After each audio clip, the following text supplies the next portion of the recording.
ವೇದವಾಕ್ಯವನ್ನೆಲ್ಲ ಮೋಗದಿ ಕನ್ನಡದಿ ಓದಿಸುತ್ತ ಜನರ ವೇದಾಮತಿ ಕೆಡಿಸಿರುವ ಸಾಧುಗಳಿಗೆ ಮಣಿಯುವೆನೋ ಸಾಧುಗಳಿಗೆ ಮಣಿಯುವೆನು ನಿಜವನ್ನರಿಸುವ ನಿಜ ಗುಣಿಯ ಕಂತವನು ನಿಜವಾಗಿ ಬೇಳೆ ನಿಜದೊಳಗಿಸುವ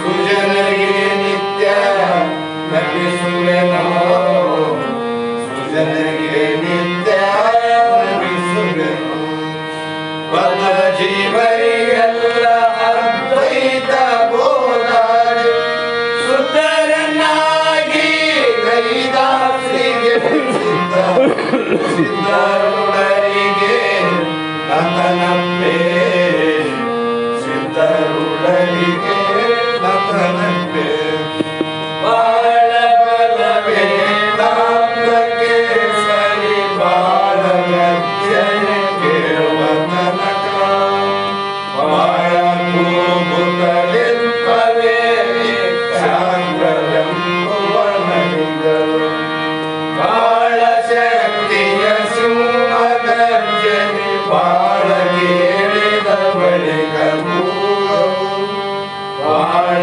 ಕೇಳಲು ಬೇಕು ವೇದಾಂತೆಂಬ ಶಾಸ್ತ್ರವನ್ನು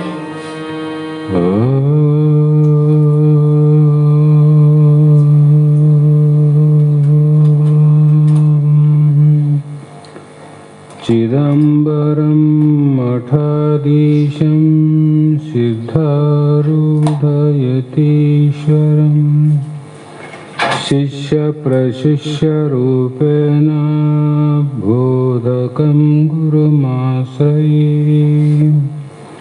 यदङ्घ्रे कमलद्वन्द्वं तापत्रयनिवारणं शान्तैक्यपदं देवं वन्दे सिद्धारूढमहं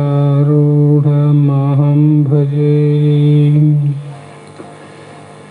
जगदादि जगद्गुरु अद्वैत सार्वभौम भक्ತರ ಕಲ್ಪವೃಕ್ಷ ಮುಕ್ತರ ಕಾಮಧೇನು ಸದ್ಗುರು ಸಿದ್ಧಾರೂಢ ಮಹಾಸ್ವಾಮಿಗಳ ಶ್ರೀ ಪಾದ ಪದ್ಮಗಳಿಗೂ ಆರೂಢ ಜ್ಯೋತಿ ಶಿವಪುತ್ರ ಮಹಾಸ್ವಾಮಿಗಳ ಶ್ರೀ ಪಾದಗಳಿಗೂ ಶ್ರೋತ್ರಿಯ ಬ್ರಹ್ಮನಿಷ್ಠ ಬ್ರಹ್ಮಲೀನ ಸದ್ಗುರು ಬಸವಾನಂದರ ಚರಣ ಕಮಲಗಳಿಗೂ ಅನಂತ ದೀರ್ಘ ದಂಡ ಪ್ರಣಾಮಗಳನ್ನು ಸಮರ್ಪಿಸುತ್ತ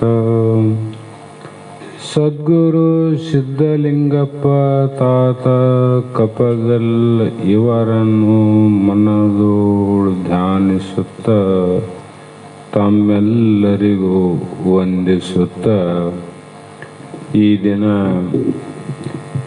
ಶ್ರೀಮನ್ ನಿಜಗುಣ ಯೋಗಿಗಳು ರಚಿಸಿದಂಥ ಪರಮಾರ್ಥ ಗೀತೆ ಎನ್ನುವ ಗ್ರಂಥದ 4ನೇ ಗತಿಯ 9ನೇ ಸೂತ್ರ ಇಂದಿನ ಆಧಾರದ ವಿಷಯವಾಗಿದ್ದು, ಹಿಂದೆ ಈ ಒಂದು ಗತಿಯಲ್ಲಿ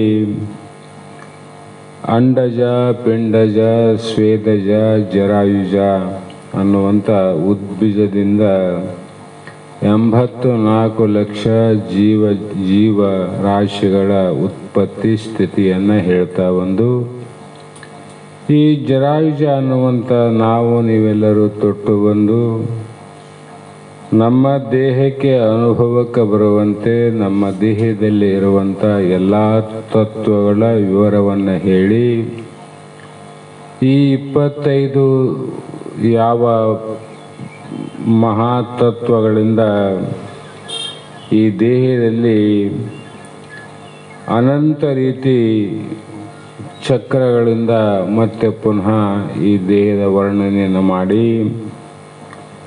ಈ ದೇಹದಳು ಆ ನವ ಚಕ್ರದ ಎಡೆಗಳು, ಉಯಿಷೆ, ತನು, ಮಧ್ಯಂ, ಶಿಶ್ನುಗಳು ನಾಭಿ ಹೃದಯ ಕಂಠಂ ಕೂರ್ಚಗಳು ಶೋಭಿತ ಖಂ ಶಿಕೆ ಶಿಕೆಯಗ್ರಗಳು ಅವು 4 6 ಈರು 5 6 ತವೆ ಷೋಡಶ ಯುಗಳಂ ದಶನೂರು ಮೂರೊಂದೆನಿಪ ದಳಕ್ರಮದಿಂದ ತೋರುವ ಕಂಜದೊಳೆಸವ ಇವರಿಂದ ಬೇರಾಕೃತಿ ಬೇರಕ್ಷರ ವರ್ಣ ಎನಿಸಿರುತ್ತೀಯ ಇವೆ ನಿಜ ಯೋಗಿಗಳು ಬೇರೆ ಅಧಿದೈವಾದಿಕದೆಂ ಪೂರ್ಣ ಮನದೋಳು ಜಾನಿಸಿ ಸುಖಿಸುವ ಎಡೆಗಳು ಅಂತ ದೇಹದ ಇಡೀ ಒಂದು ರಚನೆಯನ್ನು ಇಲ್ಲಿ ಹೇಳ್ತಾ, ಈ ದೇಹದಳು ಅಂದರೆ ನಾವು ತೊಟ್ಟು ಬಂದಂಥ ಈ ಶರೀರದಲ್ಲಿ 9 ಚಕ್ರಗಳು ಉಂಟು. ನವ ಚಕ್ರದ ಜಾಗಗಳು, ಎಡೆ ಅಂದರೆ ಜಾಗ ಉಂಟು. ವಿಚಾರ ಮಾಡಿ ನೋಡಿದರೆ, ಯಾರಿಂದ ವಿಚಾರ ಮಾಡಿ ನೋಡು ಅಂದರೆ, ಇವು ನವಚಕ್ರದ ಮರ್ಮಗಳನ್ನು ತಿಳಿದಂಥ ನಿಜ ಯೋಗಿಗಳು ಯಾರುಂಟೋ ಅವರಿಂದ ವಿಚಾರ ಮಾಡಿ ನೋಡಿದಾಗ ಇದು ತನು ಮಧ್ಯಂ ಶಿಸ್ನುಗಳು ಅಂತ ವಂದನೆಯದು. ಆಮೇಲೆ ನಾಭಿ ಅನ್ನುವಂಥದ್ದು 2ನೇ ಚಕ್ರ, ಹೃದಯ ಅನ್ನೋದು 3ನೇ ಚಕ್ರ, ಕಂಠದಲ್ಲಿ 4ನೇ ಚಕ್ರ, ಕೂರ್ಚಗಳು ಅಂದರೆ ಈ ಶಿಖಿ ಚಕ್ರ, ಮತ್ತು ಶಿಖ ಅಂದರೆ ಸಹಸ್ರದಳ ಬ್ರಹ್ಮರಂಧ್ರ ಅಂತಲೂ ಅದಕ್ಕೆ ಕರೀತಾರೆ. ಶಿಖಾ ಚಕ್ರ ಅಂತಾರೆ ಮತ್ತು ಪಶ್ಚಿಮ ಚಕ್ರ ಅಂತಲೂ 9 ಚಕ್ರಗಳು ಉಂಟು ಅಂತಿಲ್ಲಿ. ಅವು ಎಲ್ಲಿದ್ದಾವೆ ಅಂದರೆ ಅವುಗಳ ಜಾಗವನ್ನು ಹೇಳ್ತಾರೆ. ಮೊದಲನೇದು ಮೂಲ ಆಧಾರ ಚಕ್ರ. ಮೂಲ ಆಧಾರ ಚಕ್ರ, ಆಧಾರ ಚಕ್ರ, ಸ್ವಾಧಿಷ್ಠಾನ ಚಕ್ರ, ಮಣಿಪೂರಕ ಚಕ್ರ, ಅನಾಹತ ಚಕ್ರ, ವಿಶುದ್ಧಿ ಚಕ್ರ, ಅಗ್ನಿ ಚಕ್ರ, ಬ್ರಹ್ಮರಂಧ್ರ, ಶಿಖಾ ಚಕ್ರ, ಪಶ್ಚಿಮ ಚಕ್ರ ಅಂತ 9 ಚಕ್ರಗಳು ಈ ದೇಹದಲ್ಲಿ. ಎಲ್ಲಿ ಅವರಿ ಅಂದರೆ ತನು ಮಧ್ಯದಿಂದ ಚಕ್ರಗಳಾವ ನೋಡಿ, ಕೆಳಗಿಲ್ಲ. ಶರೀರ ಮಧ್ಯಭಾಗದಿಂದ ಆಧಾರ, ಅಲ್ಲಿಂದ ಸ್ವಾಧಿಷ್ಠಾನ.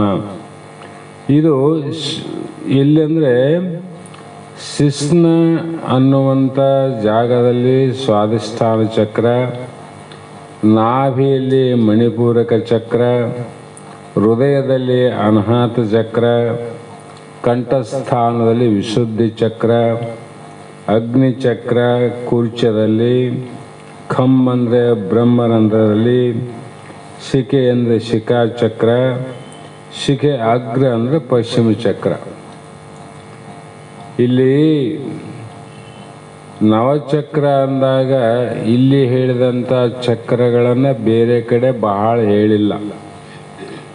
ಬ್ರಹ್ಮರಂಧ್ರದಲ್ಲಿ ಹಿಂಗೆ 4 ಅಂಗುಲ ಮತ್ತೆ ಕೈ ಇಟ್ಟರೆ ಈ ಕೆಳಗಡೆ ಏನು ಬರ್ತದ, ಅಲ್ಲಿ ಏನದ ಪಶ್ಚಿಮ ಚಕ್ರ ನೋಡ್ರಿ. ಅಲ್ಲಿವರೆಗೂ ಯಾವ ಯೋಗಿಗಳು ತಮ್ಮ ಮನಸ್ಸನ್ನು ಅದರಲ್ಲಿ ಹೋಗಿ ಅಲ್ಲಿ ಹೋದಾಗ ಆ ಉಪಾಧಿಯಲ್ಲಿ ಏನೇನು ಅನುಭವ ಆಗ್ತದ ಆ ಅನುಭವಕ್ಕೆ ಒಂದೊಂದು ಚಕ್ರ ಚಕ್ರ ಅಂತ ಜಾಗವನ್ನು ಕಂಡುಹಿಡಿದಾರೆ ಅಷ್ಟೆ. ಅದು ನಾಭಿ ಹೃದಯ ಕಂಠ ಕೂರ್ಚಗಳು ಶೋಭಿತ ಕಂ ಶಿಖೆ ಶಿಖೆ ಅಗ್ರಗಳು. ಅವು 4 ಈರಾರು 5 ಈರಾರು ತವೆ ಷೋಡಶ ಯುಗಳಂ ದಶನೂರು ಅಂದರು. ಅಲ್ಲಿ ಆಧಾರ ಚಕ್ರಕ್ಕೆ 4 ದಳಗಳುಂಟು, ಸ್ವಾಧಿಷ್ಠಾನ ಚಕ್ರಕ್ಕೆ 6 ದಳ, ಮಣಿಪುರ ಚಕ್ರಕ್ಕೆ 10 ದಳ, ಅನಾಹತ ಚಕ್ರಕ್ಕೆ 12 ದಳ. ದಳ ಅಂದರೆ ಎಲೆ. ವಿಶುದ್ಧಿ ಚಕ್ರಕ್ಕೆ 16 ದಳ, ಅಗ್ನಿ ಚಕ್ರಕ್ಕೆ 2 ದಳ, ಬ್ರಹ್ಮರಂಧ್ರಕ್ಕೆ 1000 ದಳ, ಶಿಖಾ ಚಕ್ರಕ್ಕೆ 3 ದಳ, ಪಶ್ಚಿಮ ಚಕ್ರಕ್ಕೆ 1 ದಳ ಅಂತ ಅವು ಎಲೆಗಳನ್ನು ಬರೆದ. ಮತ್ತು ಅವುಗಳಿಗೆ ಅಕ್ಷರವನ್ನು ಕೂಡ ಹೇಳ್ಯಾರ. ಯಾವ್ಯಾವ ಅಕ್ಷರದಿಂದ ದಳ ಅಂತ ಅನ್ಬೇಕು. ಅಕ್ಷರಕ್ಕೆ ದಳ ಅಂದ್ರೆ ದಳಕ್ಕೆ ಅಕ್ಷರ ಅಂತಲ್ಲಿ ಹೀಗೆ ವಶಮ ಚಕ್ರದಲ್ಲಿ ಏನು ಅಂದರೆ ಒಂದೇ ಒಂದು ದಳ, ಅದು ಓಂ ಅನ್ನುವ ದಳ ಅಷ್ಟೆ. ಅದೊಂದೇ ಇರ್ತದೆ ನಾದ, ಬೇರೆ ಏನಿಲ್ಲ.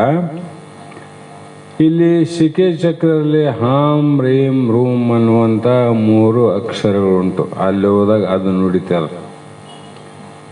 ಮತ್ತು ಬ್ರಹ್ಮರಂಧ್ರಲ್ಲಿ ಹೋದಾಗ ಸೋಹಂ ಸೋಹಂ ಸೋಹಂ ಅಂತ ನಾದ. ಹೀಗೆ ಆಕಾರಗಳು ಹೇಗಿದಾವೆ ಅಂದರೆ, ಮೂಲ ಆಧಾರ ಚಕ್ರದಲ್ಲಿ ತಾರಕ ಆಕೃತಿ ಆಕಾರ ಅದ. ಸ್ವಾಧಿಷ್ಠಾನ ಚಕ್ರದಲ್ಲಿ ದಂಡ ಆಕೃತಿ ಆಕಾರ, ಏನು ಬಡಿ ಇದ್ದಂಗೆ ಅದ. ಮಣಿಪುರ ಚಕ್ರದಲ್ಲಿ ಕುಂಡಲಾಕೃತಿ.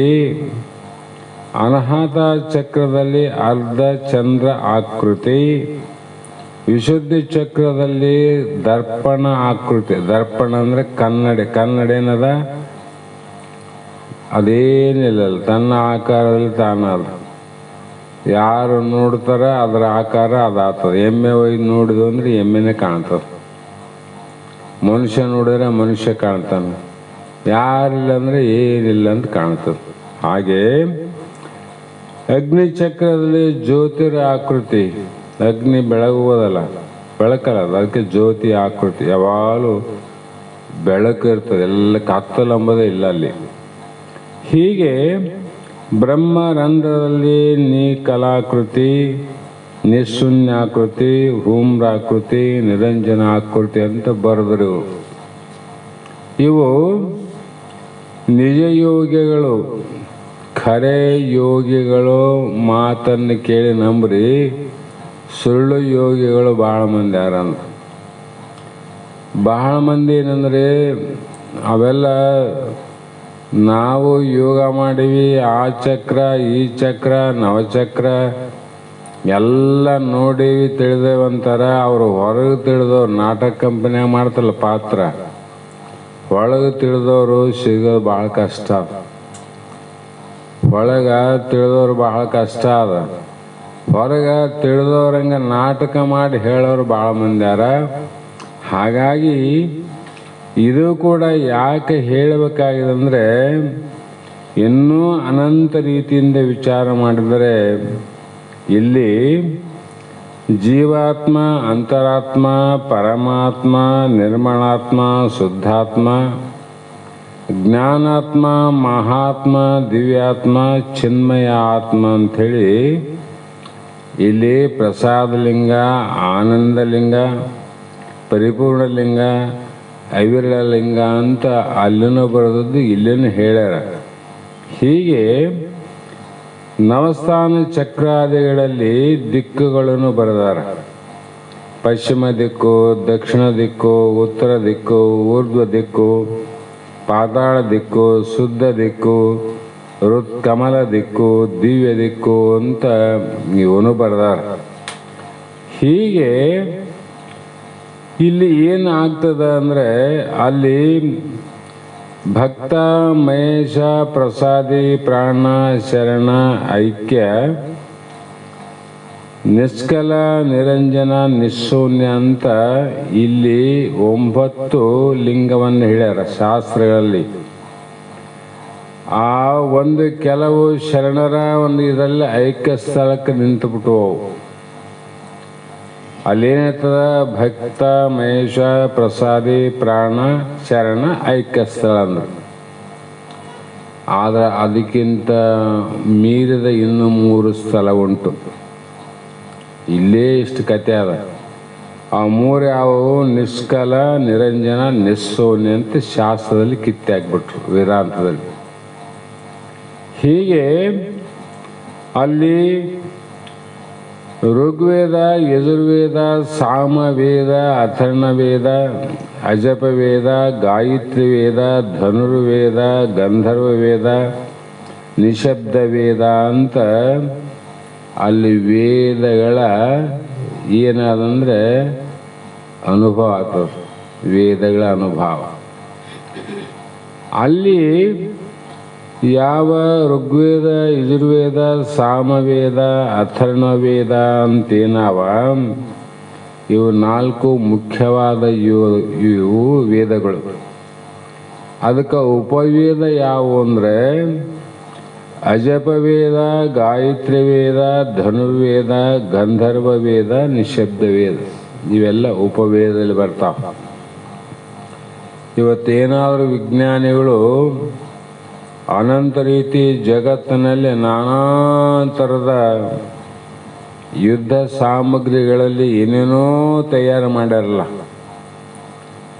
ಅವೆಲ್ಲ ಎದರಿಂದ ತಯಾರಾಗ್ಯಾವ ಅಂತ ಹೇಳಿದ್ರೆ ಧನುರ್ವೇದ ಲಕ್ಷಣದಿಂದ. ಧನುರ್ವೇದ ಅಂತ ಆ ಧನುರ್ವೇದ ಹೇಳಿದವನು, ವೇದ ಹೇಳಿದ ಪರಮಾತ್ಮನೇ ಉಪವೇದದಲ್ಲಿ ಧನುರ್ವೇದ ಹೇಳ್ಯಾನ, ಅಜಪ ವೇದ ಹೇಳ್ಯಾನ, ಗಾಯತ್ರಿ ವೇದ ಹೇಳ್ಯಾನ.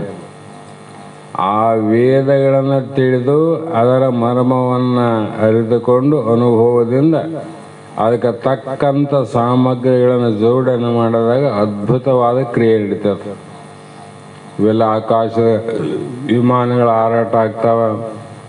ಅನಂತ ಒಂದು ರೀತಿಯಲ್ಲ, ನಾನಾ ಪ್ರಕಾರ. ಇವೆಲ್ಲ ಎಲ್ಲಿ ಯಾರನ್ನು ನೋಡಿ ಕಲ್ತರು ಇವರು ಪೂರ್ಣದಲ್ಲಿ? ಇವುಗಳಿಗಾಗಿ ಯಾವ ಶಾಲೆ ಇದ್ದಿಲ್ಲ, ಸ್ಕೂಲ್ ಇದ್ದಿಲ್ಲ, ಯಾವ ವಿಶ್ವವಿದ್ಯಾಲಯ ಇದ್ದಿಲ್ಲ. ಅಂಥದ್ರಲ್ಲಿ ಇಂಥ ವಿದ್ಯೆಯನ್ನು ಯಾರು ಕಲಿಸಿದ್ರು, ಮೂಲ ಯಾರು ಹೇಳಿದರು ಅಂದರೆ ಮೂಲ ಭಗವಂತನೇ ಹೇಳಿದಂಥ ವೇದಗಳಲ್ಲಿ ಇರುವಂಥದ್ದೇ ವಿನಃ ವೇದವನ್ನು ಬಿಟ್ಟು ಜಗತ್ತಿನಲ್ಲಿ ಯಾವುದಿಲ್ಲ ಅಂತ. ಎಲ್ಲಿ ಯಾವ ಕಾಲೇಜಿನಲ್ಲಿ ಕಲ್ತರು ಇವರು? ಅವರು ಈ ವೇದವನ್ನು ಅಧ್ಯಯನ ಮಾಡಿ ಅದನ್ನು ಯಾವ ಜ್ಞಾನಿಗಳು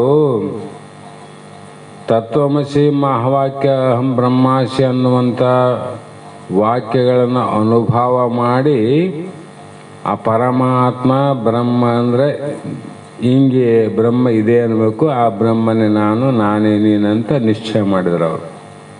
ಹೌದಲ್ಲ? ಅದರಂಗೆ ವಿಜ್ಞಾನಿಗಳು ಯಾವ ಧನುರ್ವೇದವನ್ನು ವಿಚಾರ ಮಾಡಿದ್ರು ಅವರು. ಆ ಧನುರ್ವೇದ ಮಾಡಿದಾಗ ಅವರು ಈ ಜಗತ್ತು ಹೇಗೆ ಹುಟ್ಟಿತು, ಹೇಗೆ ರಚನೆ ಆಯಿತು, ಅಣು ಪರಮಾಣು ಅನ್ನುವಂಥ ಅನಂತ ಭಾವದಿಂದ ವಿಚಾರ ಮಾಡಿ ಮಾಡಿ ಅದರಿಂದ ಅನಂತ ಅನುಭವ ಆದಾಗ ಅವರು ಒಂದು ವಿದ್ಯೆಯನ್ನು ಕಲಿತರು, ವಿಜ್ಞಾನಿಗಳಾದರು. ಹೀಗೆ ಈ ಪ್ರಕಾರ ದೈವಗಳು ಉಂಟು ಅಂದರು. ಇದಕ್ಕೆಲ್ಲ ದೇವತೆಗಳು ಉಂಟು. ಆ ದೇವತೆಗಳಲ್ಲಿ ಆ ಸ್ಥಾನ ಚಕ್ರ ಮತ್ತು ಆ ಚಕ್ರಗಳಲ್ಲಿರುವ ಲಿಂಗ, ಮಂತ್ರ ಮೊದಲಾದವುಗಳನ್ನು ಕ್ರಮದಿಂದ ಧ್ಯಾನ ಮಾಡಿ ಲಿಂಗದಲ್ಲಿ ಮನೋಲಯಗೊಳಿಸಿ ಸಂತೋಷವನ್ನು ಹೊಂದುವಂಥ ಈ ನವಸ್ಥಾನಗಳು. ಎದಕ್ಕೆ ಇವು ಸ್ಥಾನ? ಸಾಕಾದಲ್ಲಿ ತಂಗುದಾಣ ಅಂತ ಇರ್ತಾವ. ಎಲ್ಲೇನ ಕ್ಷೇತ್ರಕ್ಕೆ ಹೊಂಟಾಗ ಸ್ವಲ್ಪ ದಣಿಕೆ ಆದರೆ ಅಲ್ಲೆಲ್ಲಿ ತಂಗುದಾಣ ಅಂತ ಇರ್ತಾವ. ಅಲ್ಲಿ ಸ್ವಲ್ಪ ವಿಶ್ರಾಂತಿ ತಗೊಂಡು ಶಾಂತಿ ತಗೊಂಡು ಮತ್ತೆ ಮುಂದೆ ಹೋಗೋದೆ, ಅಲ್ಲೇ ಕುಂದ್ರದಲ್ಲ. ಹೌದಿಲ್ಲ? ಇವನಷ್ಟೇ ಶಾಂತಿಯನ್ನು ಹೊಂದಲಿಕ್ಕೆ ಒಂದು ಸ್ಥಾನಗಳಿವಿನ. ಈ ರೀತಿ ಅಖಂಡೇಶ್ವರ ವಚನದ ಪ್ರಸಾದಿ ಸ್ಥಳದಲ್ಲಿ ಕೂಡ ವರ್ಣನೆ ಮಾಡ್ಯಾರಂತ ಅವ್ರು ಹೇಳ್ತಾರೆ. ಇಷ್ಟಲ್ಲದೆ ಈ ಶರೀರದಲ್ಲಿ ಈ ರೀತಿ ಸಿದ್ಧಾರೂಢ ಮಹಾಸ್ವಾಮಿಗಳಲ್ಲಿ ಯಾವ ಈ ದೇಹದ ಪಿಂಡ ಉತ್ಪತ್ತಿ, ಈ ಪಿಂಡ ಶರೀರ ತನುವಿನಲ್ಲಿರುವಂಥ ಕೋಷ್ಟಕಗಳನ್ನು, ಅಷ್ಟದಳ ಕಮಲವನ್ನು, ನವ ಚಕ್ರಗಳನ್ನು, ಜೀವನ ಎಡೆಯಾಟವನ್ನು, ಸ್ಥೂಲ ಸೂಕ್ಷ್ಮ ಕಾರಣವನ್ನು ಮತ್ತು ನವಚಕ್ರಗಳ ದೇವತೆಗಳ ಹೆಸರುಗಳನ್ನು, ಅಕ್ಷರಗಳನ್ನು, ಮಂತ್ರಗಳನ್ನು ಇನ್ನೂ ಅನೇಕ ರೀತಿ ಹೇಳಿ ಮತ್ತು ಇದರೊಳಗಡೆ 5 ಕೋಶಗಳವಂತ ಎಲ್ಲ ಹೇಳಿದರು. ಇದು ಎಷ್ಟು ಚಂದ ಹೇಳ್ತಿದ್ರಂದ್ರೆ ಸ್ವತಃ ಅನುಭವ ಪಟ್ಟಂಥ ವ್ಯಕ್ತಿಗಳವರು ತಮ್ಮ ಅನುಭವದಿಂದ ಎಲ್ಲಿ ಬಂದಾಗ ದಾರಿಯಲ್ಲಿ ಏನೇನು ನೋಡಿದೆ ಅಂತ ಹೇಳಿ ಎರಡನೇ ದಿನ ಹೋಗುವಾಗ ಅಲ್ಲಿ ಯಾವ್ಯಾವ ಊರನ್ನು ನೋಡಿದ್ವು ಅಂತ ಹೇಳಿ ಹೀಗೆ ಒಂದೊಂದು ಚಕ್ರದ ಅನುಭವದಿಂದ ಆಯಾ ಚಕ್ರದಲ್ಲಿ ಆದಂಥ ಅನುಭವಗಳನ್ನು ಯಾರು ಈ ಯೋಗವನ್ನು ಈ ಪ್ರಕಾರವಾಗಿ ಚಕ್ರ ಮಂತ್ರ ಅಧಿದೈವ ಆಕಾರದಲ್ಲಿ ಮನಸ್ಸು ಲಯಗೊಳಿಸಿ ಏನು ಆನಂದ ಪಟ್ಟರಲ್ಲ ಅದನ್ನು ಯಥಾವತ್ತಾಗಿ ಸಿದ್ಧಾರೂಢ ಮಹಾಸ್ವಾಮಿಗಳು ಹೇಳುವಂಥ ಸಂದರ್ಭದಲ್ಲಿ ಆವಾಗ ಕೇಳುವಾಗ ಎಷ್ಟೋ ಜನ ಬಹಳ ದೊಡ್ಡ ದೊಡ್ಡ ಪಂಡಿತರಾದಂಥ ವೈದ್ಯರು ಕೇಳಕ್ಕೆ ಬರ್ತಾರಂತ. ವೈದ್ಯರು ಆವಾಗ ಅವ್ರು ಕೇಳಿದ್ರು, 1 ದಿನ 2 ದಿನ 3 ದಿನ 4 ದಿನ ಆಶ್ಚರ್ಯ ಆಯ್ತು ಅವರಿಗೂ. ಆದರೂ ಕೂಡ ಅನುಮಾನ ಆಯಿತು. ಮಹಾತ್ಮರ ಮಾತು ಆಶ್ಚರ್ಯ ಆಯಿತು, ಆದರೆ ಸ್ವಾನುಭವಕ್ಕಿಲ್ಲ ಅನುಮಾನ ಆಯ್ತು ನೋಡ್ರಿ. ಅದಕ್ಕೆ ಹೇಳಿದ್ರು, ಸ್ವಾನುಭವದ ಸುಖ ನಾನೇನು ಬಲ್ಲೆನಯ್ಯ. ಅವರು ಸ್ವಾನುಭವದ ಸುಖ ಅವ್ರು ಹೇಳ್ಯಾರ. ಈ ವೈದ್ಯರು ಒಂದು ದಿವಸ ಎಲ್ಲರೂ ಹೋದ್ಮೇಲೆ ಕುಂತು, ಅಪ್ಪ ನೀವೆಲ್ಲ ಹೇಳ್ತೀರಿ, ನಿಮ್ಮ ಮಾತಿನಲ್ಲಿ ಸತ್ಯ ಅದು ಒಪ್ತೀವಿ, ಆದರೆ ಅನುಭವಕ್ಕೆ ವಿರೋಧ ಅದ. ಅದೇಂಗಪ್ಪ ಅಂದ್ರು ಅವ್ರು ಸಿದ್ಧಾರೂಢರು. ಅದ್ಯಾಕೆ ಅನುಭವಕ್ಕೆ ವಿರುದ್ಧ ಆಗ್ತದ, ಅನುಭವ ಮಾಡೇ ಬರದಾರ ಅಂತ ಅವರು. ಈಗ ಉಳಿದದ್ದೆಲ್ಲ ಅನುಭವಕ್ಕೆ ಮಾಡಿ ಬರ್ದಾರಂದ್ರೆ ಕೆಲವು ಅನುಭವಕ್ಕೆ ಬರ್ತಾವ್ರಿ. ಆದರೆ ಇದನ್ನು ಯಾವ ರೀತಿ ವಿಚಾರ ಮಾಡಿದ್ರು ಕೂಡ ನಮ್ಮ ಅನುಭವಕ್ಕೆ ಬರವಲ್ತು. ಬೇರೆಯವ್ರಿಗೆ ಬಂದಿದ್ದಿಲ್ಲ ಗೊತ್ತಿಲ್ಲ, ನಿಮಗೆ ಯಾಕೆ ಬರಲಿಲ್ಲ ಅಂತ.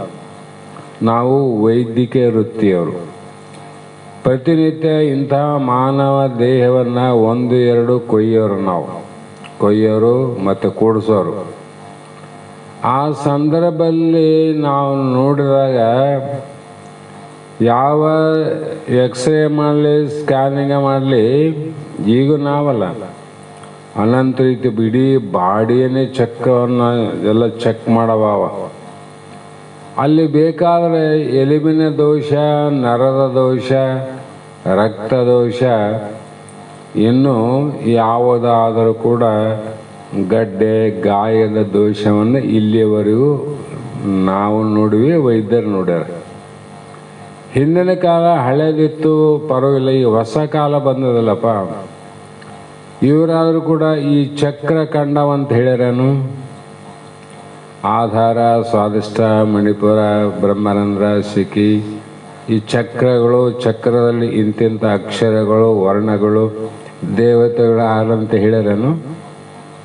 ಇಲ್ಲ, ಅದೇ ಎಲ್ಲವೂ ತೋರಿಸ್ತಾರೆ. ಇಲ್ಲಿ ಸ್ವಲ್ಪ ಇದಾಗ್ಯದ ನೋಡು, ಇಲ್ಲಿ ಇದಾಗ್ಯದ ನೋಡು, ಇಲ್ಲಿ ಬೆಂಡಾಗ್ಯದ ನೋಡು, ಇದನ್ನೇ ಹೇಳ್ತಾರೆ ಇವನ್ನ.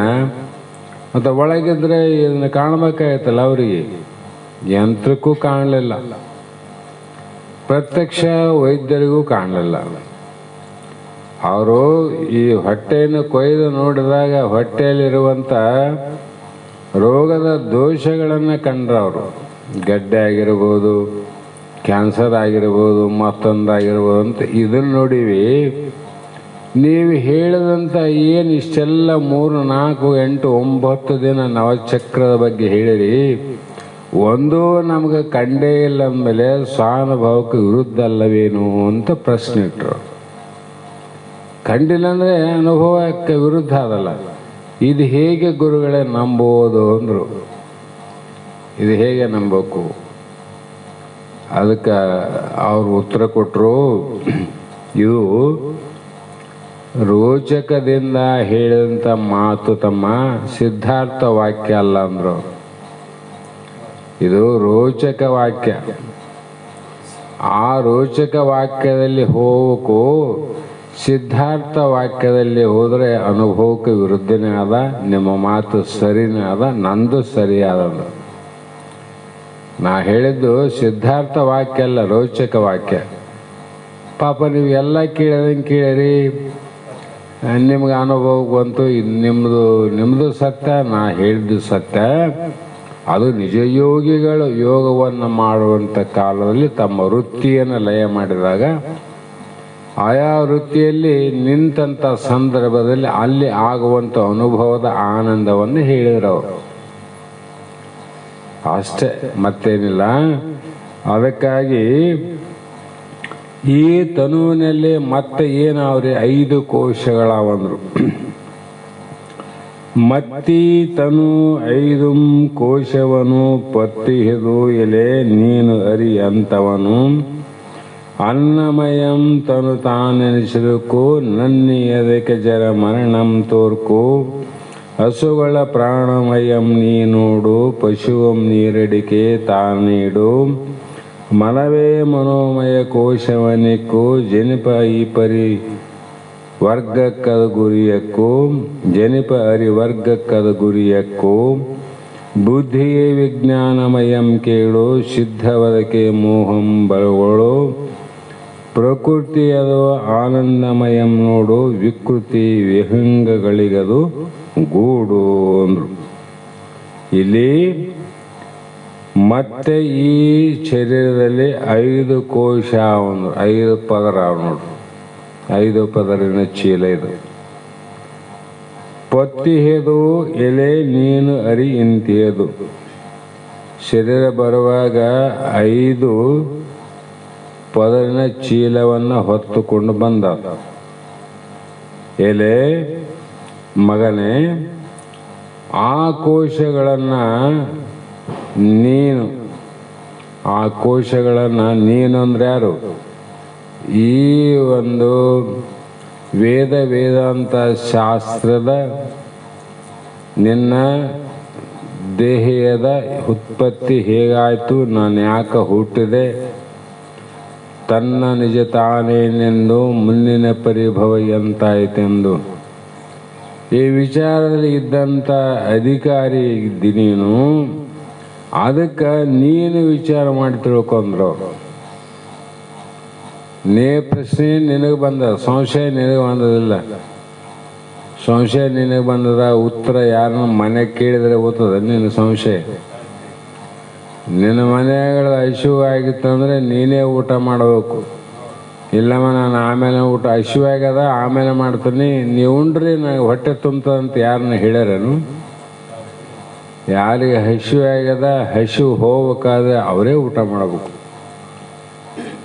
ಏ ಮಗನೇ, ಶಿಷ್ಯ, ನಿನಗೆ ಸಂಶಯ ಬಂದದಲ್ಲ, ಅದಕ್ಕೆ ನೀನೇ ವಿಚಾರ ಮಾಡಿ ನೋಡು. ನಾ ಹೇಳಕತ್ತೀನಿ, ಇದು ಅನ್ನಮಯಂ. ಮೊದಲೇದು ಅನ್ನಮಯ ಅಂದರೆ ಅನ್ನದ ವಿಕಾರ. ಅನ್ನದಿಂದ ವಿಕಾರ ಆಗ್ತದಿಲ್ಲ. ಈ ದೇಹವು ತಾನೆಂದು ಹೇಳಿಸಿಕೊಳ್ಳುವುದು. ನಾನು ಅನ್ನಮಯ ಶರೀರ ಅಂದರೆ ಅನ್ನದಿಂದ ಹುಟ್ಟಿದ ಈ ದೇಹ ವಿಕಾರ ಆಗುತ್ತದೆ ಎಂದು ಹೇಳಿಸಿಕೊಳ್ಳುವುದು. ಆ ಲಕ್ಷಣ ಅದು. ನಾವು ಅವೆಲ್ಲ ನೋಡ್ತೀವಿ, ನೋಡಿದ್ರು ಕೂಡ ಅಪಲಕ್ಷಣ ಮಾಡ್ತೀವಿ. ವಿಕಾರದಿಂದ ಹುಟ್ಟಿವಿ, ವಿಕಾರ ಆಗಬಾರ್ದಂತ ನಾವಂತೀವಿ. ಸಾಯೋದ್ರಿಂದ ಹುಟ್ಟಿವಿ, ಸಾಯಬಾರ್ದಂತೀವಿ.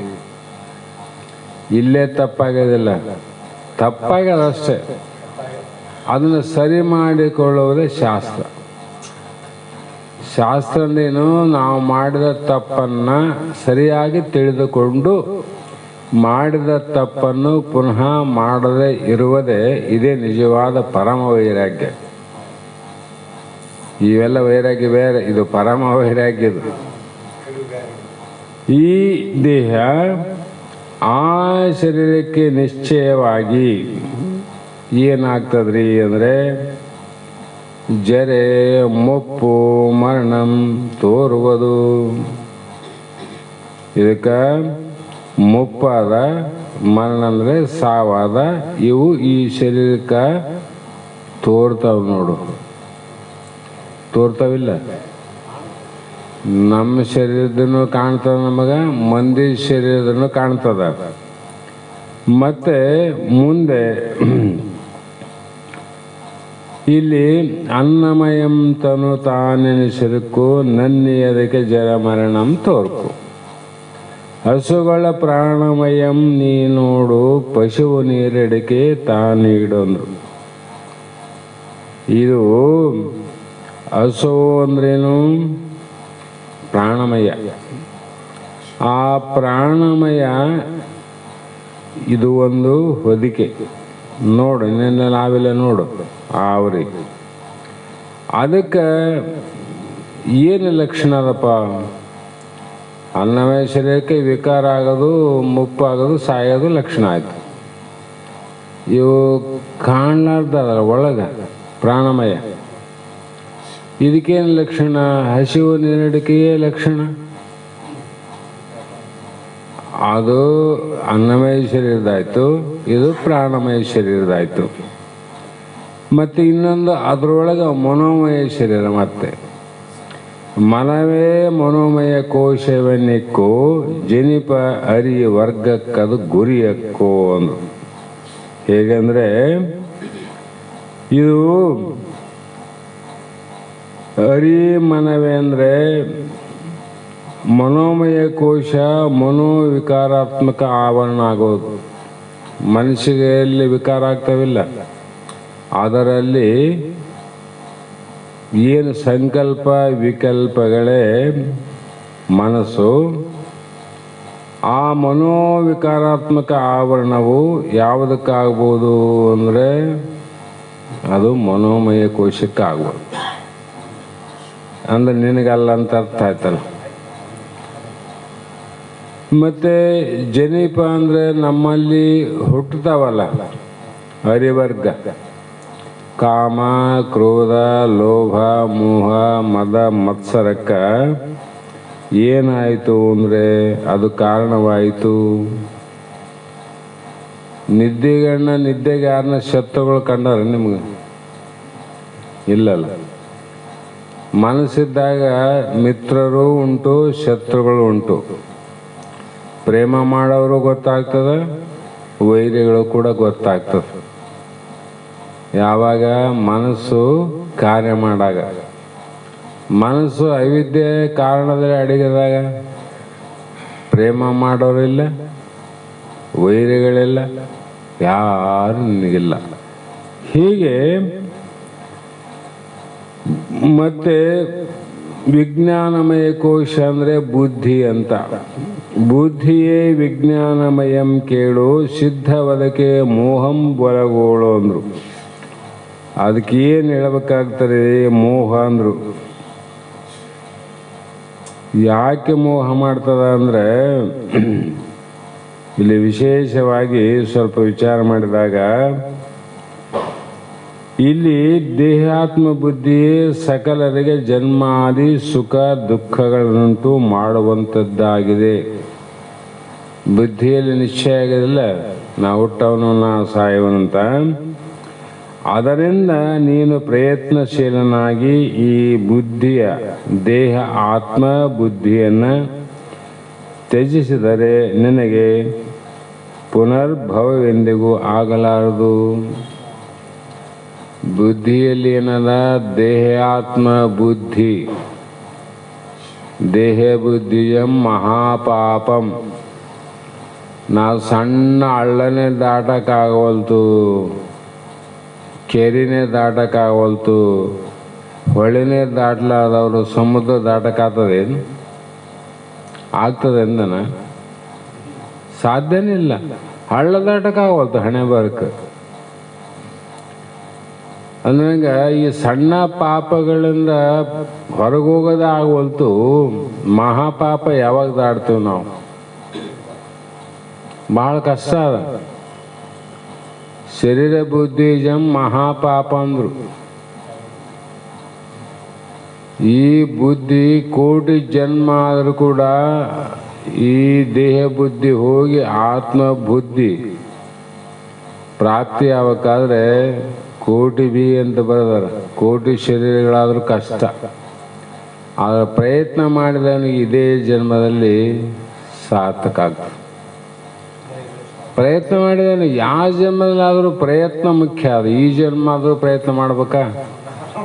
ಮುಂದಿನ ಜನ್ಮ ಆದರೂ ಪ್ರಯತ್ನನೇ, ಅದಕ್ಕೂ ಮುಂದಿನ ಜನ್ಮ ಆದರೂ ಪ್ರಯತ್ನನೇ. ಈಗ ತಯಾರಾಗಿ ಬಂದಂಥ ಜನ್ಮದಲ್ಲೇ ಪ್ರಯತ್ನ ಮಾಡಲಾರ್ದಾಗ ಕಾಲು ಕೈ ಭದ್ರವ ಚೊಲಾವ. ಈಗ ಈಜು ಕಲಿಲ್ಲ ಅಂದರೆ ಕೈ ಕಾಲಿಲ್ದಾಗ ಯಾವಾಗ ಕಲ್ತಿದ್ ನೀನು ವಿಚಾರ ಮಾಡಿದಾಗ? ಹೌದಾ ಇಲ್ಲ?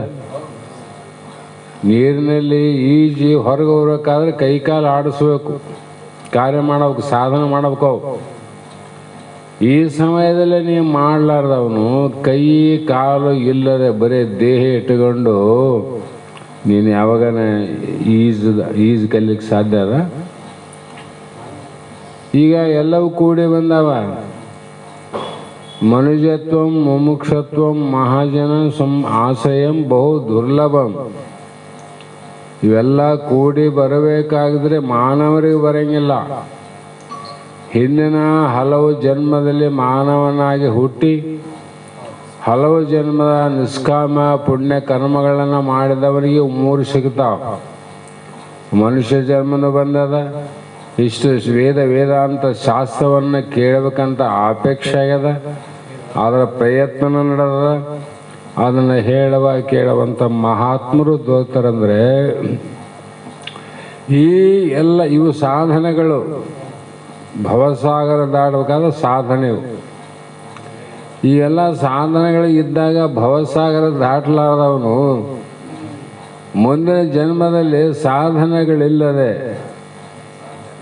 ನೀನು ಯಾವಾಗ ಸಾಧ್ಯ ಮಾಡ್ಕೊಂತಿದ್ದಿ, ಯಾವಾಗ ಭವಸಾಗರ ದಾಡ್ತಿದ್ದೆ ಅಂತ ಭಾಳ ಕಷ್ಟ ಅದ. ಅದಕ್ಕಾಗಿ ಮಾಡೋನು ಮಾಡ್ತಿದ್ದಿ, ಗಣಮಗನ ಕೆಲಸ ಮಾಡಂತಿದ್ದ ನಮ್ಮ ತಾತ. ಯಾವಾಗಾದ್ರೂ ಇದೇ ಕೆಲಸ ಮಾಡ್ಬೇಕಲ್ಲ. ಈಗ ಗಂಡು ಕೆಲಸ ಮಾಡಿಬಿಡು, ಕಡೆಗೆ ಆಗಿಬಿಡು, ಯಾಕೆ ಒದ್ದಾಡ್ತದೆ ಸುಮ್ಮನೆ ಅಂತ ಹೇಳ್ತದಿಲ್ಲ.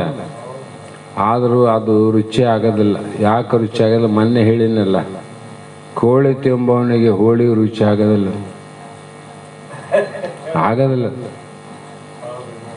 ಭಾಳ ಕಷ್ಟ ಅದ. ಸಿಟ್ಟು ಬರ್ತದೆ ಕೆಲವು ಮಂದಿಗೆ.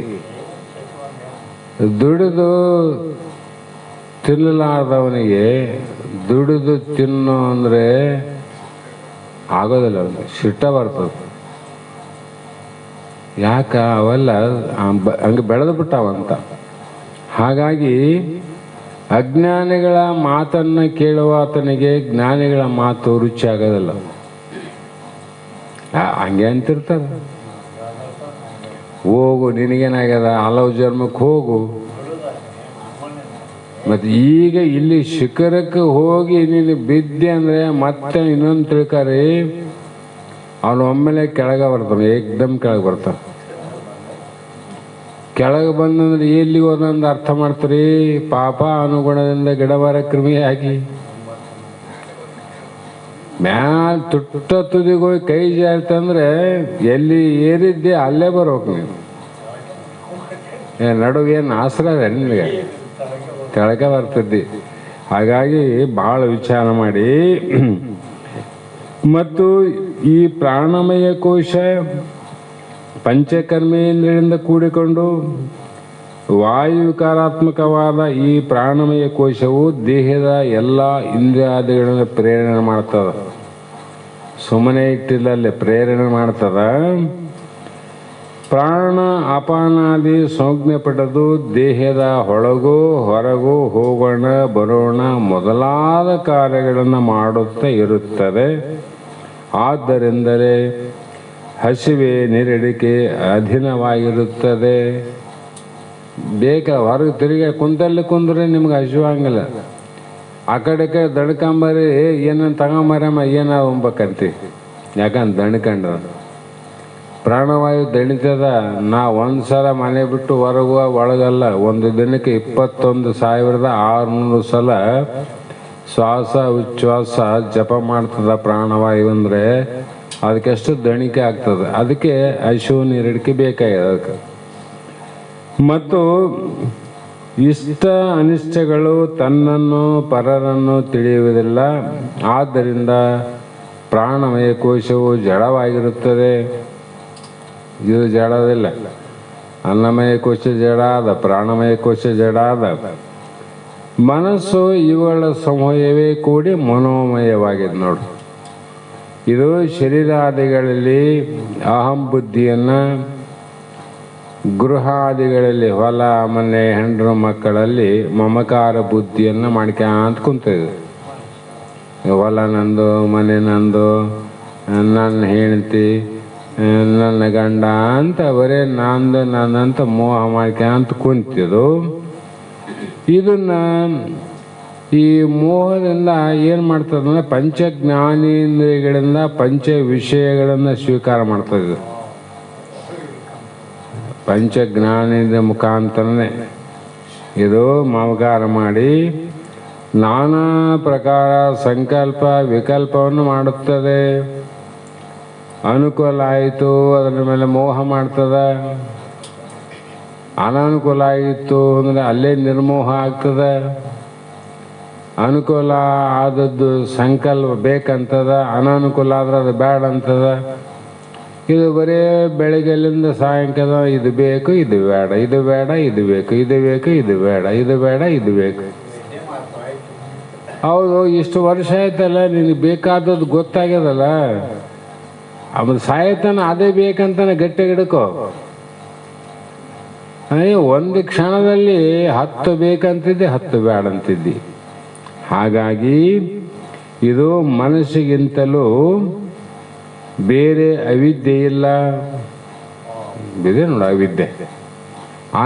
ಈ ಮನವೇ ಅವಿದ್ಯಾರೂಪವಾಗಿದೆ. ಈ ಮನಸ್ಸೇ ವಿದ್ಯಾರೂಪ, ಅಜ್ಞಾನ ಅಲ್ಲ. ಇದು ನಷ್ಟವಾದರೆ ಎಲ್ಲ ಪ್ರಪಂಚವು ನಷ್ಟವಾಗುತ್ತದೆ. ಇದು ನಷ್ಟ ಆಗಬೇಕು. ಇದು ವೃದ್ಧಿ ಆದರೆ ಪ್ರಪಂಚವು ಬೆಳೆಯುತ್ತದೆ. ನಮಗೆ ವೃದ್ಧಿ ಸಂಕಲ್ಪಗಳು ಹೆಚ್ಚಾದಂಗೆಲ್ಲ ಪ್ರಪಂಚ ದೊಡ್ಡದಾಕಂತ ಹೋಗ್ತದೆ. ಯಾವ ಹರಳಿಟ್ಟಿನಿಂದ ಏನೋ ಬರೆದವಲ್ಲ ಶಾಸ್ತ್ರದ, ಹಂಗಾಗಿ ಎಲ್ಲಿ ಹೋಗಿ ಏನೇನಾಯ್ತು ನೋಡು. ತುಪ್ಪದ ಗಡಿ ವ್ಯಾಪಾರ ಆಗ್ತದ, ಬೆಳೆದಂಗೆಲ್ಲ ಹಂಗೆ ಆಗ್ತದ. ಇದು ವೃದ್ಧಿ ಆದರೆ ಪ್ರಪಂಚ ಬೆಳೆಯುತ್ತದೆ. ಪ್ರಪಂಚ ಎಷ್ಟು ಮಂದಿ ಇರ ಮನೆಗೆ? ಒಂದು 8-10 ಮಂದಿ ದುಡ್ದ ಬಿಡ ಪ್ರಪಂಚ ನಿಮ್ದು ಅಂತಾರೆ. ಈ ಮಂದಿ ಸಂಖ್ಯೆ ನೋಡಿ ಪ್ರಪಂಚ ಇಲ್ಲ, ಅವನ ಮನಸ್ಸು ನೋಡಿ ಪ್ರಪಂಚ ಲೆಕ್ಕ ಹಾಕ್ಬೇಕು.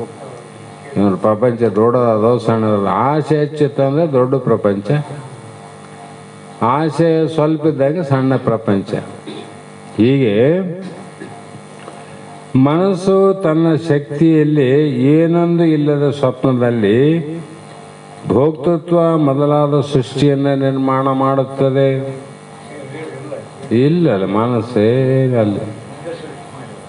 ಹೀಗೆ ಜಾಗ್ರದ ಅವಸ್ಥೆಯಲ್ಲಿ ಮಾಡುತ್ತದೆ. ಆದ್ದರಿಂದ ಜಾಗ್ರಕ್ಕೂ ಸ್ವಪ್ನಕ್ಕೂ ಏನು ವ್ಯತ್ಯಾಸ ಇಲ್ಲ. ಇಲ್ಲಿ ಇಟ್ಕೊಂಡು ಮಾಡ್ತದ, ಇದನ್ನ ಬಿಟ್ಟು ಮಾಡ್ತದ. ಮಾಡದಂತೂ ಬಿಟ್ಟಿಲ್ಲಲ್ಲ. ಕಾರಣ ನಿದ್ರಾ ಸಮಯದಲ್ಲಿ ಮನೋಲಯವಾಗುತ್ತದೆ. ನಿದ್ದೆ ಬಂತು ಸಮಯ ಅಂದರೆ ಅಲ್ಲಿ ಯಾವ ವಸ್ತು ಆದರೂ ತೋರೋದಿಲ್ಲ. ಆದ್ದರಿಂದ ಸಂಸಾರವು ಎಲ್ಲಿ ಆದಪ್ಪೀಗ? ಸಂಸಾರ ಎಲ್ಲಿ ಐತೀಗ? ಅದು ಮನಸ್ಸಿನ ಕಲ್ಪನೆಯಲ್ಲೇ ಸಂಸಾರ ಅದ. ಮನಸ್ಸು ಲಯ ಆದದಕ್ಕೆ ಸಂಸಾರನ ಹೋಗ್ಬಿಡುತ್ತೆ ನೋಡಿ. ಗೃಹಸ್ಥ ಆಶ್ರಮನ ಕಿತ್ತೈತೆ ಅಲ್ಲೇನಿಲ್ಲ. ಮನಸ್ಸಿನಲ್ಲೇ ಸಂಸಾರ ಅದ, ಮನಸ್ಸು ಲಯ ಆಯ್ತು ಅಂದರೆ ಸಂಸಾರ ಲಯ ಆಗ್ತದೆ. ಹಾಗಾಗಿ ಮನಸ್ಸಿನಿಂದ ಬಂಧ ಮೋಕ್ಷಗಳು ಕಲ್ಪಿಸಲ್ಪಡುತ್ತವೆ. ಮನಸ್ಸಿನ ಕಲ್ಪನೆಯಿಂದ ನಮಗೆ ಜನನಾದಂತ ತಿಳ್ಕೊಂಡೀವಿ, ಮನಸ್ಸಿನ ಕಲ್ಪನೆಯಿಂದ ಮರಣಾದಂತ ತಿಳ್ಕೊಂಡೀವಿ.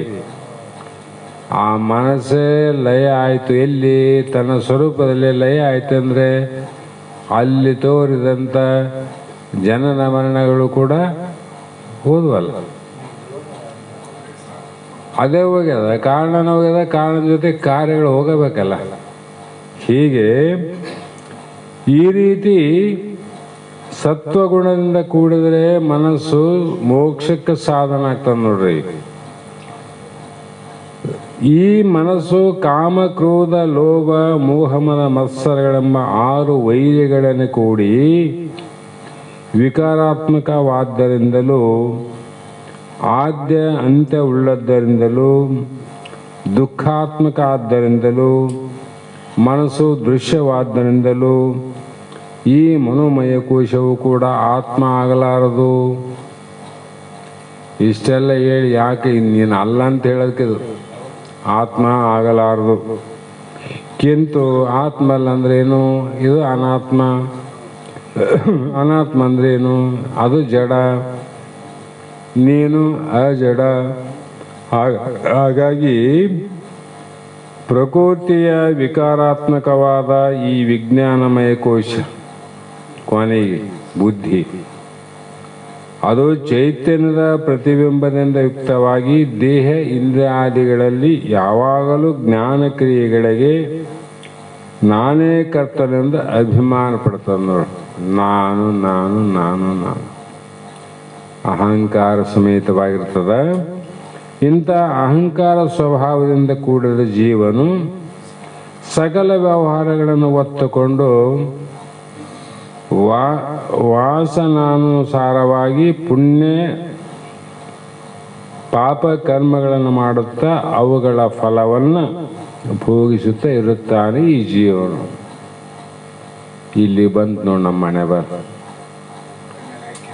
ವ್ಯಾಪಾರ ನಮ್ಮ ಒತ್ಕೊಂಡು ಮಾಡ್ತೀನಿ ಅಂದರೆ ಆ ವ್ಯಾಪಾರ ಮಾಡೋನಿಗೆ ಲಾಭ ನಷ್ಟ ಆಗ್ತದೆ. ಯಾಕಂದ್ರೆ ವ್ಯಾಪಾರ ಮಾಡೋನಿಗೆ ಅಂದರೆ ಲಾಭ ಆದ್ರೆ ಅವನಿಗೆ, ನಷ್ಟ ಆದ್ರೆ ಅವನಿಗೆ. ನಿರ್ವ್ಯಾಪಾರಿ ಆಗಿರ್ತಕ್ಕಂಥ ಜೀವನು ಇವೆಲ್ಲ ನಾನು ಅಂತ ತಿಳ್ಕೊಂಡು ನಾನೇ ಮಾಡುವನು, ನಾನೇ ಹುಣ್ಣುವನು ಅಂತ ಅಭಿಮಾನ ಪಟ್ಟ ಎಲ್ಲ ನಾನೇ ನಾನೇ ಅಂದ. ಅದರಿಂದ ಆಗುವಂಥ ಪುಣ್ಯ ಪಾಪದ ಫಲ ಎಲ್ಲ ತಾನೇ ಉಣಕಾಂತ ಕುಂತ. ಲಾಭ ಆದರೆ ನಕ್ಕಂಗ ಮಾಡಿದ, ನಷ್ಟ ಆದರೆ ಅಳಕ್ ಕುಂತ. ಹೀಗೆ ಕೋಶೋಪಾದಿಯಿಂದಲೇ ನಾನಾ ಪ್ರಕಾರ ಯೋನಿಗಳಲ್ಲಿ ತಿರುಗುತ್ತಾ ಇಹಲೋಕ ಪರಲೋಕ ಜಾಗೃತ ಸ್ವಪ್ನಾವಸ್ಥೆಗಳಿಗೆ ಹೋಗುತ್ತಾ ಬರುತ್ತಾ ಅನೇಕ ಸುಖ ದುಃಖಗಳನ್ನು ಅನುಭವಿಸುತ್ತಾನೆ. ಈ ವಿಜ್ಞಾನಮಯ ಕೋಶವು ಚೈತನ್ಯದ ಅತಿ ಸಮೀಪದಲ್ಲಿರುವುದರಿಂದ ಎಲ್ಲ ವಸ್ತುಗಳನ್ನು ಪ್ರಕಾಶ ಮಾಡ್ತದೆ. ಎಲ್ಲ ವಸ್ತುಗಳನ್ನು ಪ್ರಕಾಶ ಮಾಡ್ತದೆ. ಮತ್ತು ದೇಹ ಸಂಬಂಧವಾದ ವರ್ಣ ಆಶ್ರಮ ಧರ್ಮಗಳು ಕೂಡ ಇದು ಪ್ರಕಾಶ ಮಾಡುತ್ತಾ ಧರ್ಮ ಕರ್ಮ ಗುಣಾದಿಗಳನ್ನು ಕುರಿತು ಅಭಿಮಾನ ಪಡುತ್ತದೆ. ದೆಹಲಿಯಲ್ಲಿ ಬಹಳ ಮಂದಿ ರಿಕ್ಷಾ ಬಿಡೋರು, ರೈಲ್ವೆ ಸ್ಟೇಷನ್ ಕಸ ಬಿಡೋರು, ಕಾರ್ಮಿಕರು, ಗೌಂಡಿ ಕೆಲಸ ಮಾಡೋರು, ಅನಂತ ಕಾರ್ಯ ಮಾಡೋರು ಆರ ಜಗತ್ತಿನಲ್ಲಿ. ಆದರೆ ರಾಷ್ಟ್ರಪತಿ ಭವನದಲ್ಲಿ ಪ್ರಧಾನಮಂತ್ರಿ ಇರ್ತಾನೆ. ರಾಷ್ಟ್ರಪತಿ ಸಮೀಪ ಪ್ರಧಾನಿ. ರಾಷ್ಟ್ರಪತಿಯ ಸಮೀಪ ಇರೋ ಕಾರಣ ಪ್ರಧಾನಿ ಅಧಿಕಾರ ಎಷ್ಟಾದಂದ್ರೆ ರಾಷ್ಟ್ರಪತಿಗೆ ಇದ್ದಷ್ಟು ಅಧಿಕಾರ ಅವನಿಗೆ. ಅದೇ ಎಲ್ಲಿಗೆ ರಿಕ್ಷೆ ಹೊಡೆಯಲ್ಲ, ಅವ್ರಿಗೆ ಯಾವ್ದು ಅಧಿಕಾರ? ಇವ್ರಿಗೆ ಯಾಕಿಲ್ಲ, ಅವ್ರಿಗೆ ಯಾಕಂದ್ರೆ ಸದಾಕಾಲ ರಾಜ್ಯದ ಸಮೀಪ ಪ್ರಧಾನಿ ಮಂತ್ರಿ. ಅದಕ್ಕೆ ಅವನ ಅಧಿಕಾರ ಇವನಿಗೆ ಪ್ರಾಪ್ತಿಯಾಗಿರ್ತದೆ, ಶಕ್ತಿ ಇರ್ತದೆ. ಅದರಂಗ ಇಲ್ಲಿ ವಿಜ್ಞಾನಮಯ ಕೋಶನ ಚೈತನ್ಯ ಉಳ್ಳದ್ದಾಗಿದ್ದರಿಂದ ಇದು ಕೂಡ ಏನು ಮಾಡ್ತದ ಅಂದರೆ ಎಲ್ಲ ವಸ್ತುಗಳನ್ನು ಪ್ರಕಾಶ ಮಾಡ್ತದ, ಅಧಿಕಾರ ಚಲಾವಣೆ ಮಾಡ್ತದ. ಎಲ್ಲ ನಾನು ನೋಡು, ನಾನೇ ಹಾಕಿನಿ, ಆದೇಶ ಪಾಲನೆ ಮಾಡಬೇಕು. ರಾಷ್ಟ್ರಪತಿ ಹಾಕಿಲ್ಲಲ್ರಿ, ನಾನು ಹಾಕಿನಿಲ್ಲ, ಅವನ್ನ ಯಾಕೆ ನೋಡ್ತಿದ್, ನನ್ನ ನೋಡು ಅಂದಂಗಿದು. ಹೀಗೆ ಈ ವಿಜ್ಞಾನಮಯ ಕೋಶಕ್ಕೆ ಸಾಕ್ಷಿಯಾದ ಪ್ರತ್ಯೇಗಾತ್ಮನು ಈ ಮಿಥ್ಯಾತ್ಮಕ ಕೋಶ ಉಪಾಧಿಯಿಂದ ಜೀವ ಭಾವವನ್ನು ಹೊಂದಿ ತಾನು ಭಿನ್ನನೆಂದು ತಿಳಿದು ವಿಕಾರಾತ್ಮಕವಾದ ಕಬ್ಬಿಣದ ಉಪಾಧಿಯಿಂದ ಅಗ್ನಿಯು ಅನೇಕ ಆಕಾರವಾದಂತೆ ಕಂಡುಬರುತ್ತದೆ. ಕಬ್ಬಿಣದ ಉಪಾಧಿಯಿಂದ ಅಗ್ನಿ ಅನೇಕ ಆಕಾರ. ಕಬ್ಬಿಣ ಉದ್ದಿತ್ತಿಲ್ಲ, ಬೆಂಕಿ ಉದ್ದಕ್ಕೆ ಕಾಣ್ತದೆ. ಕಬ್ಬಿಣ ಗುಂಡಕ್ಕೆ ಕಾಸಿದ್ದಿಲ್ಲ, ಗುಂಡಕ್ಕೆ ಕಾಣ್ತದೆ. ಕುಡುಗೋಲನ್ನು ಕಾಸಕ್ಕಿಟ್ಟಿವಿಲ್ಲ, ಕುಡುಗೋಲ ರೂಪ ಆಗ್ತದೆ. ಬೆಂಕಿ ಆ ರೂಪ ಅದೇನದು. ಇಲ್ಲ. ಅದರಂತೆ ಉಪಾಧಿ ಮೂಲಕ ಅನೇಕ ಪ್ರಕಾರವಾಗಿ ಕಂಡು ಪರಮಾತ್ಮನು ಯಾವಾಗಲೂ ಒಂದೇ ರೂಪನಾಗ್ಯಾನ. ಬೆಂಕಿ ಒಂದೇ ರೂಪ ಆದಿಲ್ಲ. ಒಂದೇ ರೂಪ ಇದ್ರೆ ಒಂದೇ ಆಕಾರ ಕಾಣಬೇಕಾಗಿತ್ತಲ್ರಿ. ಹಿಂಗೆ ಯಾಕೆ ಕಂಡಿತು ಅಂದರೆ ಉಪಾಧಿಯಿಂದ ಕಂಡದ. ಉಪಾದಿಯನ್ನು ಬಿಟ್ಟಾಗ ಬರೀ ಬೆಂಕಿ ಅಷ್ಟೇ. ಹಾಗೆ ಈ ರೀತಿಯಾಗಿ ವಿಚಾರವನ್ನು ಮಾಡಿದಾಗ ಮುಂದೆ ಆನಂದಮಯ ಕೋಶ ಅವಿದ್ಯಾ ಸೂಕ್ಷ್ಮ ವೃತ್ತಿಯಲ್ಲಿ ಪ್ರತಿಬಿಂಬಿಸಿ ಆನಂದಮಯ ಕೋಶ ಅಂತ ಅನಿಸುತ್ತದೆ. ಈ ಆನಂದಮಯ ಕೋಶವು ನಿದ್ರೆಯಲ್ಲಿ ಚೆನ್ನಾಗಿ ಹೊಡೆದು ಕಾಣಲ್ಪಡುತ್ತದೆ, ಅನುಭವಕ್ಕೆ ಬರುತ್ತದೆ. ನಿದ್ರೆಯಲ್ಲಿ ಸ್ವಪ್ನ ಜಾಗ್ರಾವಸ್ಥೆಗಳಲ್ಲಿ ಇಷ್ಟ ವಸ್ತುವಿನ ದರ್ಶನ, ಲಾಭ, ಉಪಭೋಗಾದಿಗಳಿಂದ ಪ್ರಿಯ ಮೋದ ಪ್ರಮೋದಗಳೆಂಬ 3 ಆನಂದಗಳು ತೋರುತ್ತವೆ. ಈ ಆನಂದಮಯ ಕೋಶ ಎನ್ನುತ್ತೇವೆ. ಈ ಆನಂದಮಯ ಕೋಶವಾದರೂ ಅವಿದ್ಯೋ ಉಪಾಯವುಳ್ಳದ್ದರಿಂದ ತನ್ನ ಜ್ಞಾನ ಇಲ್ಲ, ಪರ ಜ್ಞಾನ ಇಲ್ಲದಕ್ಕ ಹೀಗೆ ಪ್ರಕೃತಿಯ ವಿಕಾರವಾದ್ದರಿಂದಲೂ ಮತ್ತು ಸುಕೃತಿ ಕ್ರಿಯೆ ಕಾರ್ಯವಾದ್ದರಿಂದಲೂ ಅನೇಕ ವಿಕಾರಗಳಿಂದ ಕೂಡಿಕೊಂಡಿರುವುದರಿಂದ ಈ ಆನಂದಮಯ ಕೋಶ ಆತ್ಮವಾಗಲಾರದು. ಇದು ಕೂಡ ಆತ್ಮ ಆಗೋದಿಲ್ಲ. ಹೀಗೆ ಆತ್ಮನು ಉಕ್ತ ಹೀಗೆ ಹೇಳಿದಂಥ ಅನ್ನಮಯ, ಪ್ರಾಣಮಯ, ವಿಜ್ಞಾನಮಯ, ಮನೋಮಯ, ಆನಂದಮಯ ಕೋಶವಲ್ಲ, ಕೋಶಗಳಿಗೆ ರಹಿತನಾಗಿರುತ್ತಾನೆ. ಕಡೆಗಿದ್ದೀನಿ. ಶ್ರುತಿ ಯುಕ್ತಿ ಸ್ವಾನುಭಾವಗಳಿಂದ ಪಂಚಕೋಶಗಳನ್ನು ನೇತಿಗೆಳೆಯುತ್ತಿರಲಿಕ್ಕೆ ನಿಷೇಧ ಮಾಡಲಿಕ್ಕೆ ಅವಧಿ ರೂಪನಾದ ಬೋಧಾರೂಪ ಸಾಕ್ಷಿಯೇ ಉಳಿಯುತ್ತಾನೆ. ನಿಷೇಧ ಅಂದರೆ ಕಳಿಲಿಕ್ಕೆ ಬರಲಾರ್ದು. ಇವೆಲ್ಲ ಕಳೆಯಕ್ಕೆ ಬರ್ತಾವ, ಆದರೆ ಆತ್ಮನನ್ನು ಕಳೀಲಿಕ್ಕೆ ಬರೋದಿಲ್ಲ. ಕಳೆದ್ರೆ ಅದನ್ನು ಅನಾತ್ಮ ಆಗ್ತದೆ. ಹಾಗಾಗಿ ಆ ರೀತಿ ಸಾಕ್ಷಿಯೇ ಪ್ರತ್ಯೇಗಾತ್ಮ. ಅವನೇ ಸ್ವಯಂ ಜ್ಯೋತಿ ಪಂಚಕೋಶ ವಿಲಕ್ಷಣನು, ಅವಸ್ಥೆಗೆ ಸಾಕ್ಷಿಯು, ಆಕಾರಕ್ಕೆ ನಿರ್ವಿಕಾರಕ್ಕೂ, ರಂಜನೆಗೆ ನಿರಂಜನನು ನೀನೇ ಆಗಿದ್ದಿ.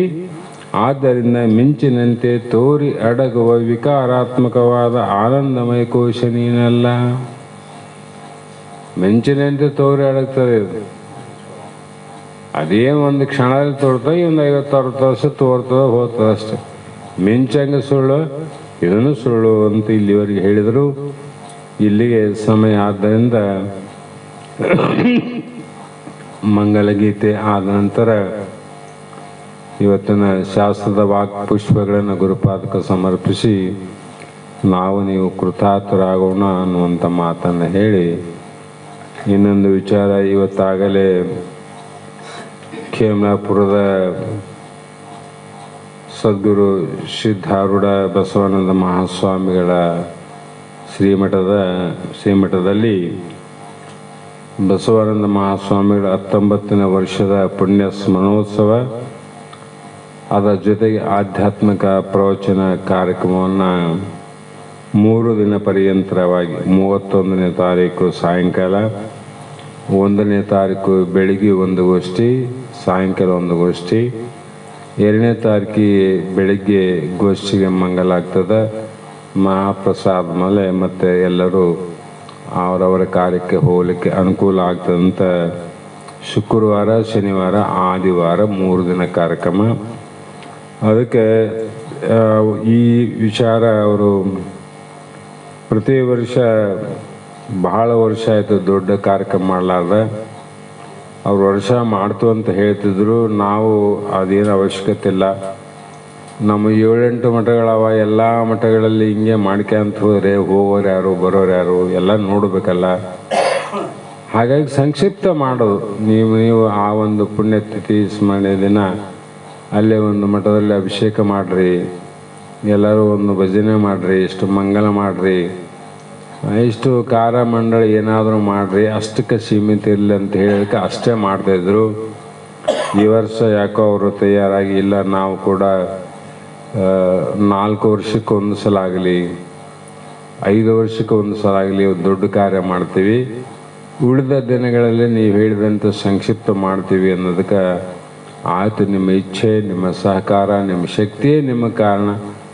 ನಮ್ಮ ಅಭಿಪ್ರಾಯ ಈ ಥರ ಆದಂದಾಗ ಇಲ್ಲ ಗುರುಗಳು ಈ ಸಲ ಮಾಡೋಣ ಅಂತ ಹೇಳೋದಕ್ಕಾಗಿ ನಾವು ಅದಕ್ಕೆ ತಾವುಗಳೆಲ್ಲರೂ ಸ್ವಲ್ಪ ತೊಂದರೆನೂ ಆಗೋದಿಲ್ಲ, ಸ್ವಲ್ಪ ಆದಷ್ಟು ಮಟ್ಟಿಗೆ ಎಲ್ಲರೂ ನೀವು ಬಂದು, ಯಾಕೆಂದರೆ ಅದು ನಮ್ಮ ಗುರುಗಳ ಸ್ಥಾನ. ಎಲ್ಲರೂ ಒಂದು ದಿನ 31ಕ್ಕೆ ಬೆಳಗ್ಗೆ ಬಿಟ್ಟರೆ ಸಾಯಂಕಾಲ ಕಾರ್ಯಕ್ರಮಕ್ಕೆ ಆರಾಮ್ ಬರ್ತಾರೆ. ಕಾರ್ಯ ಮುಗಿದು ಭಜನೆ ಮಾಡೋರು ಮಾಡ್ತಾರೆ, ಮಲ್ಕೊಂತಾರೆ.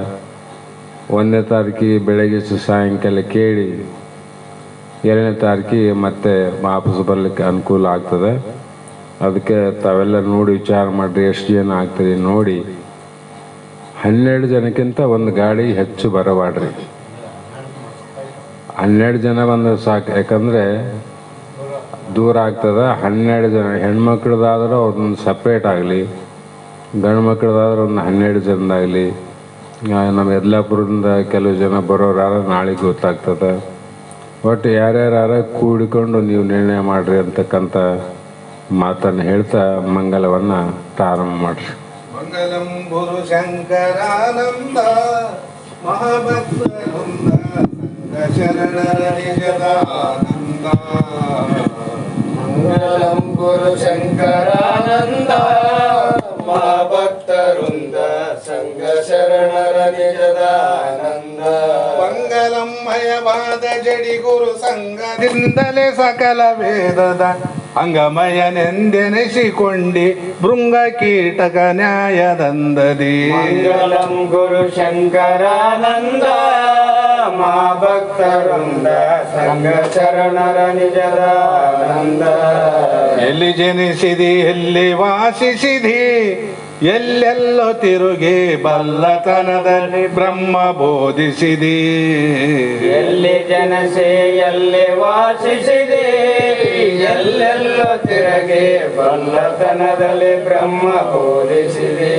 ಕಲ್ಲು ಹೃದಯದ ಕಾಲದೂತರು ಸಲ್ಲು ತಪ್ಪಿಸಿ ಸೆಳೆದು ಜನನ ಮರಣದ ಬಾಧೆ ತೊಲಗಿಸಿ ಚಿನ್ಮಯಾತ್ಮನ ಬೋಧೆ ನೆಲೆಸಿದೆ. ಮಂಗಲಂ ಗುರು ಶಂಕರಾನಂದ ಮಹಾಭಕ್ತವೃಂದ ಸಂಘ ಶರಣರ ನಿಜದಾನಂದ. ನೀ ಜನಿಸಿ ಬೆಳೆದ ಭೂಮಿಯಂತಿಯದೋ ಘನಮಹಿಮ ನಿಮಗೆ ಗುಣವಸಲುವಿದ ಸ್ವಾಮಿಯಂತವರು. ಜನಿಸಿ ಬೆಳೆದ ಭೂಮಿಯಂತಿಯದೋ ಘನಮಹಿಮ ನಿಮಗೆ ಗುಣವಸಲವಿದ ಸ್ವಾಮಿ ಅಂತವರು. ಕಾಸ ಭರಸೆ ಶೇಷ ಗುರುವಿನ ಕಾಸ ವಿದ್ಯೆಯ ಕಲಿತು ಕೆಲ ದಿನ ಭೂಷಣಕ್ಕೆ ಭೂಷಣವ ನೆನೆಸಿದಿ ವಾಸ ಮಾಡಿದಿ ಜಡಿಯ ಮಠದಲ್ಲಿ. ಮಂಗಲಂ ಗುರು ಶಂಕರಾನಂದ ಮಹಾಭಕ್ತವೃಂದ ಸಂಘ ಶರಣರ ನಿಜದಾನಂದ. ಪೊಡವಿಯೋಳ್ ವೇದಾಂತ ಒಡೆಯಾನೋ ಜಡಿ ದೇವನಿವನು ನುಡಿದ ತತ್ವಮಸಿಯ ವಾಕ್ಯವನು. ಒಡವಿಯೋಳು ವೇದಾಂತ ಕೊಡೆಯಾನೋ ಜಡಿ ದೇವನಿವನು ನುಡಿದ ತತ್ವಮಸಿಯ ವಾಕ್ಯವನು.